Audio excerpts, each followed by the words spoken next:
Não se pode negar, o coronavírus é uma doença democrática. Tanto é que 2 governadores brasileiros estão com a moléstia atualmente. Um deles é o governador do Rio de Janeiro, Wilson Witzel, e o outro, o do Pará, bem distante da antiga capital da República, o Helder Barbalho. Vamos ouvi-los.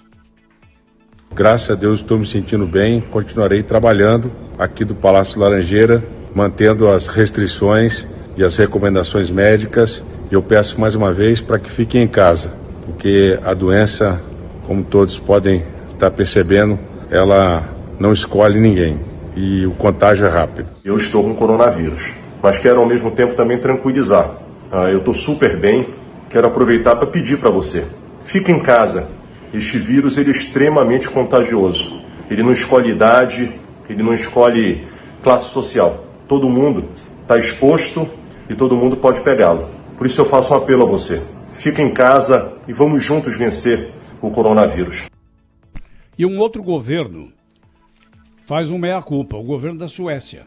Nós comentamos aqui, né, que a Suécia não tinha imposto nenhuma restrição, manteve tudo aberto, aulas, comércio, né? E o que aconteceu?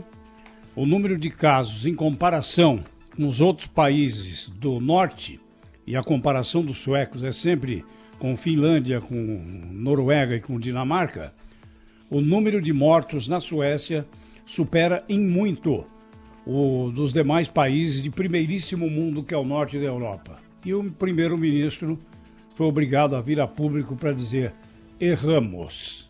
Então é preciso tomar muito cuidado, porque ninguém sabe como começa, né? E depois curioso, né, Zé Paulo? Acompanhar... que nos Estados Unidos o posicionamento do presidente Trump é outro, né? A gente estava falando aqui agora há pouquinho, ele vai disputar a reeleição em novembro e contra o Joe Biden, né, que foi vice do Obama, que aliás ontem entrou definitivamente na campanha, gravou um vídeo anunciando apoio ao vice. Ele estava esperando os democratas se entenderem entre eles para depois entrar de vez na campanha e entrou ontem com esse vídeo. Então, deve ser uma campanha dura para ele, né? A economia tinha bons dados até então, uma recessão contratada, como sempre nos lembra aqui o professor Delfim Neto, mas não a ponto de atingir os americanos ainda antes da eleição de novembro. E há uma crítica nos Estados Unidos sobre a demora do presidente Trump ao perceber a gravidade da epidemia, depois pandemia de coronavírus, e por ter reagido tardiamente à pandemia. E ele agora nega que tenha reagido tardiamente e diz que quem o avisou tardiamente sobre a pandemia foi a OMS.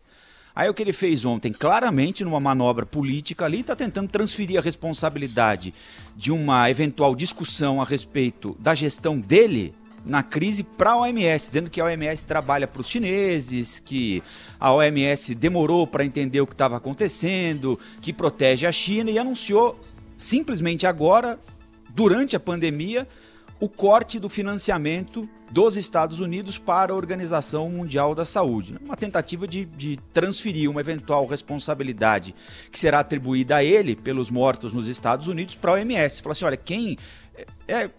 muito parecido com algo que acontece por aqui também. Olha, a culpa não é nossa, não. A culpa é daquele órgão internacional globalista que trabalha pelos chineses, né? É a estratégia clássica, né, Rafael? De você escolher um inimigo e jogar ali, fazer a polarização com ele. E esse inimigo ele pode variar de acordo com os fatos, né? Ele pode ser alguém interno, ele pode ser externo, ele pode ser outro país. A gente tem visto isso acontecer também aqui no Brasil, né?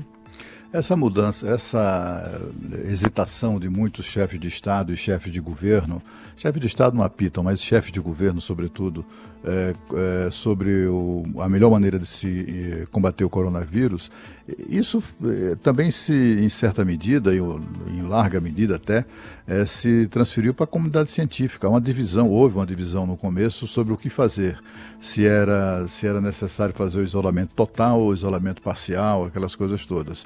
Alguns presidentes, o caso do Brasil, caso dos Estados Unidos, o governo da Suécia, ninguém pode dizer que o primeiro-ministro da Suécia é um bolsonarista, nem muito menos um admirador do Trump. Nada disso, mas também o governo do primeiro-ministro da Inglaterra, que também é mais conservador. Isso, na verdade, nos Estados Unidos, sobretudo, também lá nos Estados Unidos, isso virou uma guerra ideológica, né? A única coisa que lá nos Estados Unidos, eles estão no ano eleitoral. A gente viu aí, inclusive a imprensa internacional embarcou no iminente impeachment do Trump, todo mundo sabendo que ia dar no que deu, ou seja, nada, mas é ano eleitoral. O objetivo era, de fato, prioritário, não era nem o impeachment, era o desgaste do presidente dos Estados Unidos, que tem amplas possibilidades de ser reeleito. Essa briga política se transferiu ou se instalou em diversos países, com opositores sonhando com, de alguma maneira, poder responsabilizar o chefe de governo ou o chefe da oposição pelo coronavírus. Eu acho que essa questão política atrasou muito o combate ao coronavírus, mas é preciso saber também que essa é uma doença para a qual nem sequer havia vacina. É uma doença nova, com características novas. Todo mundo ficou meio que batendo cabeças aí, incluindo a comunidade científica. E olha, os governadores que a gente colocou agora no ar falando sobre contaminação com Covid, né? Governador do Rio e do Pará, que estão contaminados, falaram também sobre o apelo que eles reiteram para que as pessoas não saiam de casa. E hoje, em São Paulo, voltamos a registrar congestionamento. Pouquinho, é claro, mas tem congestionamento agora. Ana Paula Rodrigues, quanto e onde, Ana? Bom dia. 3 quilômetros na contabilização aqui que a CET faz da cidade. É o maior índice até agora nessa manhã. Dá para ver que a piora começou depois das 8 horas. E há quanto tempo a gente não vinha aqui falar de uma série de ocorrências, acidentes? Isso é típico de uma cidade com movimento maior. Acabou de acontecer, por exemplo, um acidente no viaduto Alberto Badra, que é uma via importante da Zona Leste, ligação ali da região da Radial com a Marginal do Tietê. Tem congestionamento na Tietê, sentido Castelo Branco, entre a Vila Guilherme e a Ponte das Bandeiras, na pista expressa. Tem lentidão agora até em estradas. A Cônego, Domênico Rangoni, tem um acidente no sentido do Guarujá, entre duas carretas, e a carga de soja acabou caindo na pista. A Cônego está fechada. Então, embora a gente tenha uma lentidão, Thaís, bem mais baixa do que a gente costuma falar em dias normais, o movimento é grande. E aí, quando acontece alguma ocorrência, veículo quebrado, acidente, se forma o congestionamento. E, inclusive, Thaís, eu falei isso um pouco mais cedo hoje no Pulo do Gato. Vindo aqui para a Band, eu reparei na volta de personagens que a gente costumava ver normalmente pela cidade. Os vendedores de café da manhã. Verdade, vi também no meu trajeto. Voltaram bastante, montando ali as mesinhas para vender bolo, café e pão, desde bem cedinho.